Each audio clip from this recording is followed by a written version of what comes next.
you. Thank you, Vanessa. You're right, it does sound like it's not on. Thank you so much for having me tonight. I'm so excited to be here. I'm so glad I made it down here. I was nervous about the weather. We weren't sure about the hurricane, but I'm here, and I don't know if I'm getting home, but at least I'm here. So thank you for having me. I'm really excited. So tonight's presentation is called It's Not Your Fault, But It's Your Problem. And before we get into it, I just kind of want to see, because I was talking to some of you before, not all of you are in the events industry. So can I just see by a show of hands people who are not in the events industry? Wonderful. Great. Okay, good. And for those of you who are in the event industry, how many of you are planners? Okay, there's a bunch of you here. Great. And you know what? I'm glad we have a mixed bag tonight because this presentation is for everybody. And whether you're a planner, a photographer, a caterer, a florist, a DJ, if you do photo booths, whatever your role is in the events industry, we have all been in situations where we have prepared and we've dotted our I's and we've crossed our T's and we make sure that we are ready for the event. We want to please the client and we get to the event and something happens that's totally unexpected, and we have to say, now what? So we've all been there, we've all been in the same boat, and not all events have planners. So I'm a planner, I attend all the events, but a lot of you who are not planners and are hired directly by the client, you're there without a planner, you're on your own. If something happens, you have to figure it out. It's not your fault, but you have to solve the problem. So we're all in the same boat. Before I get into everything, I want to give you some fun facts about the industry. $280 billion. That is how much money annually is spent in the United States on planning events. 18 million. That's how many events and meetings are planned annually in the United States. 100,000. That's an average amount of the event professionals in the United States. 20 to 30 minutes. That's the average amount of time a person wants to sit and listen to a speaker. So I just threw that in there so to let you know. I may be up here more than 30 minutes. I'll try to stay within that time frame, but just a heads up, I may be up here more than 30 minutes. And 0, that's the number of clients, number of unhappy clients you will have after you listen to this presentation. So before we get into the core of what I'm going to talk about, I do want to discuss building partnerships because ILEA, the International Live Events Association, for me, has proven to be very successful. I joined ILEA about 4 years ago, and I dove in head first, and I started networking. And for me, when I started, I was just starting my own business, and I wanted to network. I wanted to build relationships. I wanted to work collaboratively. So for me, my goal was to network. My goal was to come to these meetings and these programs, network, meet people, build relationships. The secondary piece of it for me at the beginning was the educational component.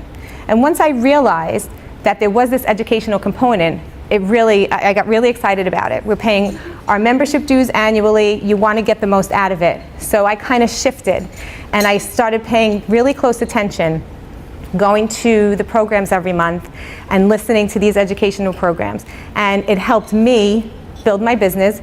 It gave me a lot of information I needed as a business owner, and it also continued to help me build relationships.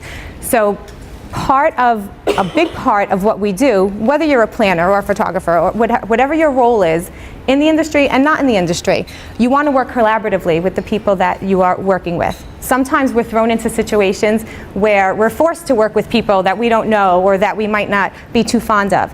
But as professionals, we learn to work collaboratively, we build those relationships. My mantra, community over competition. I feel that we are in this community, we're in a small community, the industry is not as large as you think, we're in a small community, and it's our responsibility as professionals to help each other and learn from one another and support one another. Our common goal is the client. We want to make the client happy.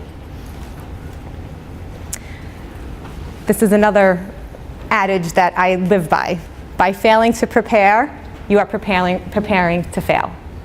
So for me as a planner, I'm going to talk a little bit about my process as a planner and what I do in the planning process.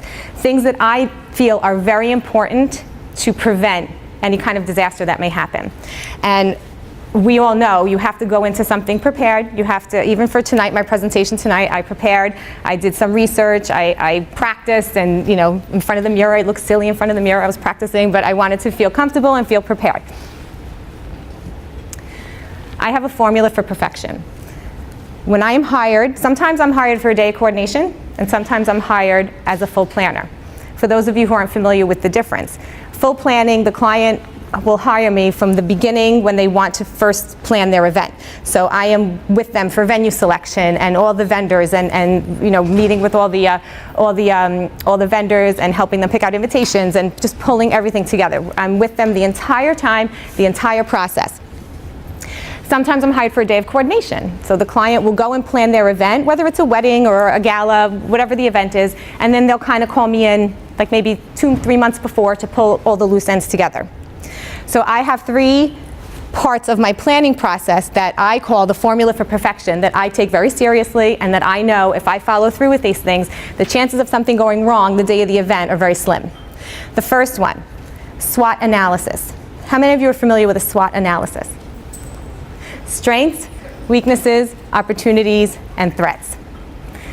The first part of the planning process, whether I'm hired from the beginning or a day of coordination, I have to do a site inspection. I have to go to the venue, I have to go see the space, and I have to do my SWOT analysis. I need to see what the pros and cons are of this venue. What are the strengths? What are the weaknesses? For example, if there is an event that's outdoors, a lot of farm weddings, barn weddings are happening now. You kind of have to bring in the infrastructure, bring in all your tenting. I need to go and I need to see the space. I need to see, is the terrain even? Are guests able to walk around safely? Is there ample lighting at night? Are there restrooms? Is there running water? So we kind of do this assessment. It's very, very important. And if you have your vendors hired already, bring them along with you. If not, when you do hire your vendors, you do another inspection. It's really important that you work collaboratively, you get all on the same page, and everybody knows what the site is like. So that's my first part of my formula.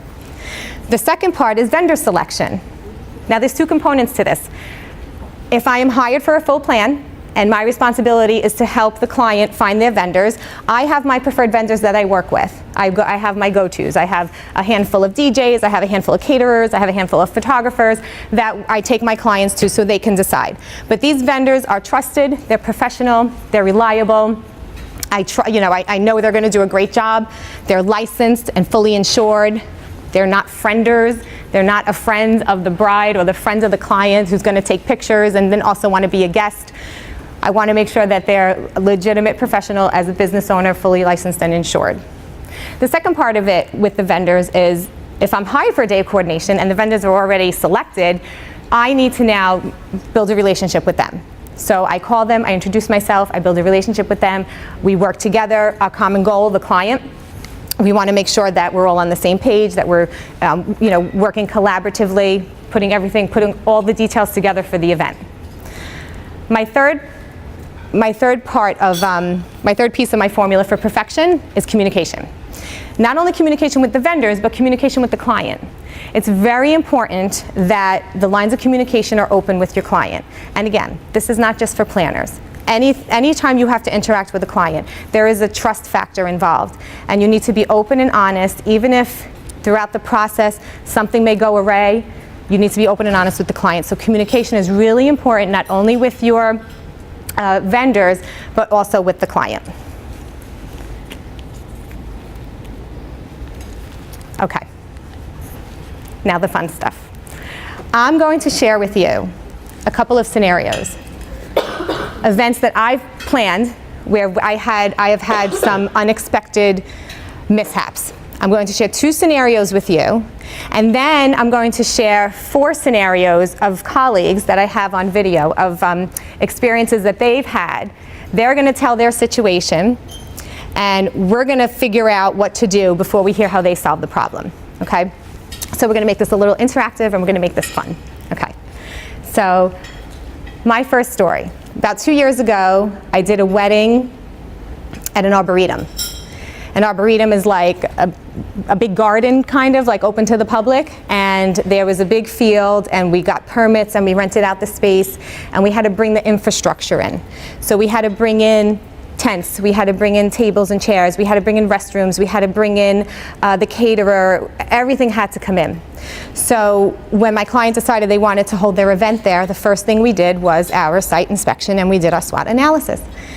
So I went with my notepad and I walked around and we decided what we needed to do to make everything comfortable for the guests. We had to, figure out what to do with the vendors, the load-in, where they're keeping everything. And one of the first things that I noticed was that the road leading up to the area where the event was going to take place was a narrow, gravel, windy road about 1/4 of a mile from the base of the road up to where the event was going to be held. So I knew right away, and there was no parking. So I knew right away we had to figure out a plan on how to get all of these guests up to where they needed to be. We had about 220 guests. So we hired buses, coach buses, we had a pickup point to pick up the guests, and we hired buses to bring the guests. But what I noticed was because the road was so narrow, we had to send the buses in one at a time. So on the day of the event, and we had this all timed out perfectly, it was included in our timeline, we had one bus come up the hill, I was up there communicating via walkie-talkie with my team who was down at the bottom at the end of the road. A bus would come up, they would turn around, unload the guests, and leave, next bus would come up. We had refreshments waiting for the guests that were the first stop and essentially had to wait for all the other buses to come in. So we had everything planned out really well. And everything went really smooth. What I didn't notice was as it started to get dark, this road didn't have any lights. It was going to be dark. So when the reception ended at 11 o'clock, there were no lights. So I called one of the bus drivers and I said, I realize there's no lights on this road. Before it gets dark, why don't you bring the buses up? We'll bring them up one at a time. We'll turn them around. We'll have them facing out. So at 11 o'clock, all 220 guests can make their way onto the buses and they can depart. Perfect plan. So that's what we did. So the buses came up. We had them all set up, ready to go. 11 o'clock comes. The reception ends, the guests are boarding the buses, and we're ready to send them out. And then I hear it in my earpiece. Donna, we have a problem. Okay, what's the problem? Well, the buses were in a line. There were 6 buses. Bus number 5 broke down. So bus number 6 that had 50 passengers behind it couldn't get out. Bus number 5 had 50 passengers and they were stuck. What did we do? So here's what we did. Well, the first thing we did was take the guests off of bus number 6 also, because ultimately we wanted bus number 6 to kind of go around bus number 5. The initial problem with that was that the road was narrow. There was a little bit of a ditch or embankment where the road wasn't wide enough to really accommodate that. So the bus driver was a little unsure if he was really going to be able to make it around bus number 5. But at that point, we really didn't have a choice. So we were going to try that. So we removed all the guests from the bus, make sure they were safe. And Risk Management 101, we called the supervisor of the transportation company, told him what was going on, and made sure that we had their approval for this bus driver to make the go-around.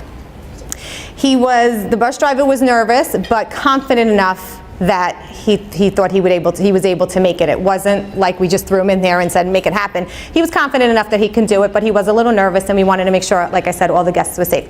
So that's what we did. We removed the guests, and the bus driver for bus number 6 was able to maneuver around bus number 5, and all the guests were able to go home. That happened to work out, and we did it in 20 minutes, by the way, so it really was a quick turnaround. Yeah, it worked out pretty well. So that was our scenario for that situation. So there is a solution for every problem. Sometimes you have to just kind of think outside the box a little bit, which leads me to scenario number 2. A wedding I did last spring. It was in a castle, and the bride and groom loved this castle, and the castle was part of a botanical gardens. So the grounds were absolutely beautiful. And the reason why they chose this place was just for that very reason. And they wanted to have their ceremony outside. What is the one thing you can't predict with all the planning that you can do? The weather, exactly. So we always have to have a plan B. The plan B for this particular venue is to hold the ceremony in their chapel. Their chapel is not on site. We would need to provide transportation for the guests to go. It's probably maybe a half a mile away. So we needed to provide transportation for the guests as the plan B in case it rained. So we had a transportation company on hold as an insurance policy, and we were stalking the weather and checking the weather. About 3 days before the wedding, the weather looked perfect. It was sunny skies from Wednesday through Monday. There was not a chance of rain. It was absolutely magnificent in the weather forecast. As a planner, I did suggest to the couple, you may want to keep the transportation just in case, because you never know. But they were confident with the weather. They wanted to have their ceremony outside. It's going to be a beautiful day. We canceled the transportation. You know where this is going, right? So the day of the wedding, we're setting up outside. The ceremony is set for 5:30.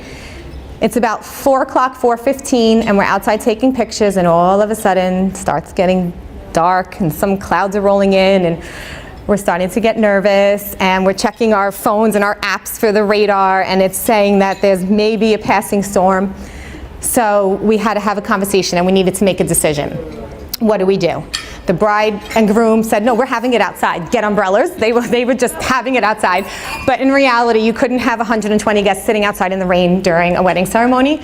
So we needed to figure something out, because now we don't have the transportation to transport these guests to the chapel. So what we had to do, I'm not going to tell you what we did yet, because you're going to tell me what we're going to do, but I will give you the option that we had. There was a room downstairs of the venue. It wasn't meant to hold a ceremony, and it wasn't quite a storage room, but it wasn't really that nice.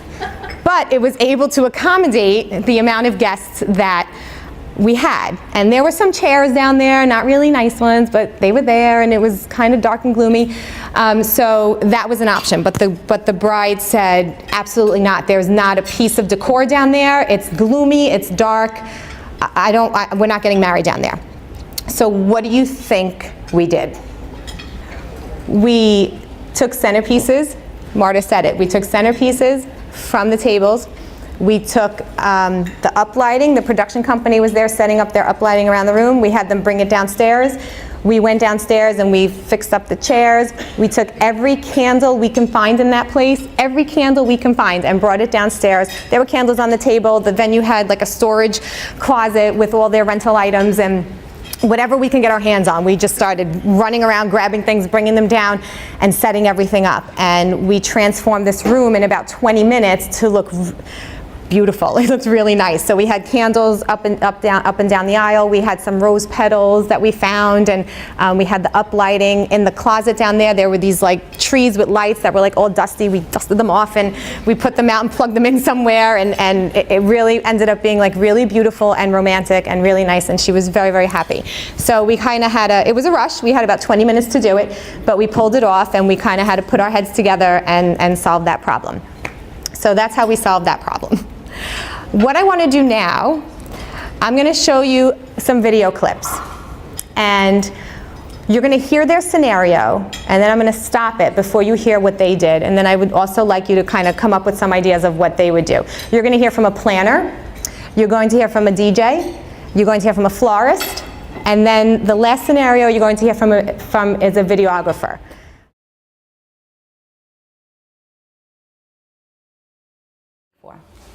Hi, my name is Marissa Mortimer. I started planning special events in January of 1998. I started my own company, Lavish Occasions, in the spring of 2005 and began teaching my trade at the college level in 2008. Here's my scenario. In June of 2011, I coordinated a wedding. The girl chose her parents' church from when they were married 30 years before, but it was about 45 minutes away. During that long ride, she got a bit nervous. It started to rain. So out of nervousness, she was drinking a little bit too much champagne. By the time we got there, she told me she had to use the restroom.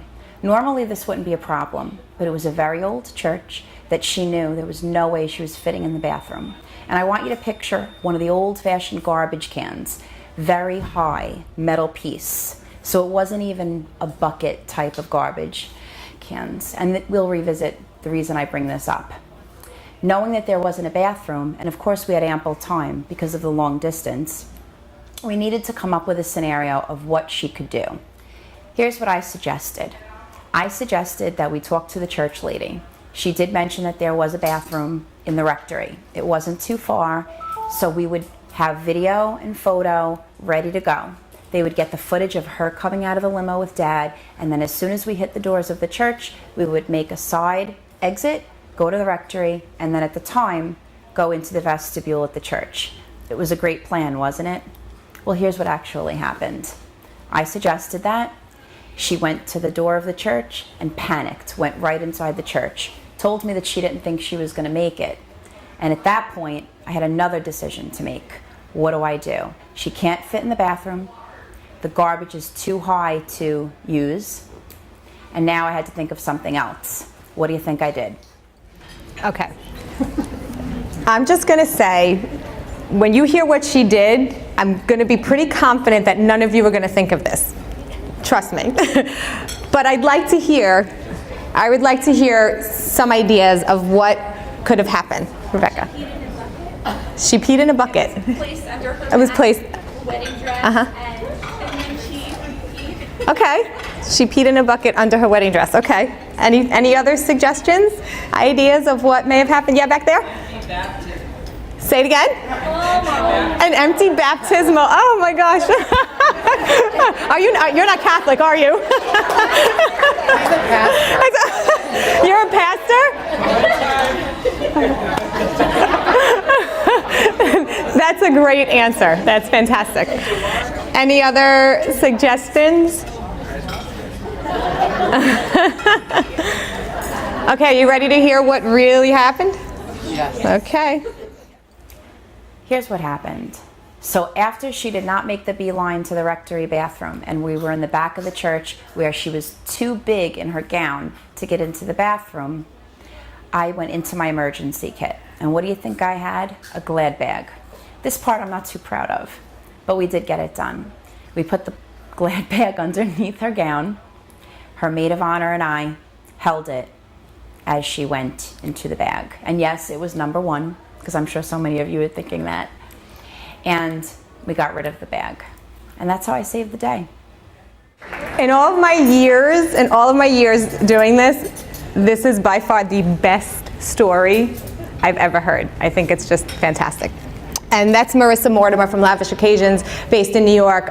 She's a very dear friend of mine, my mentor. Everything I've learned from her, and that was just one of the best stories I've ever heard. Okay, next scenario is from a DJ. Okay, this is another goodie. No, I'm sorry, this scenario is from a florist. This is from a florist based in New York, and he's going to tell his story of what happened to him.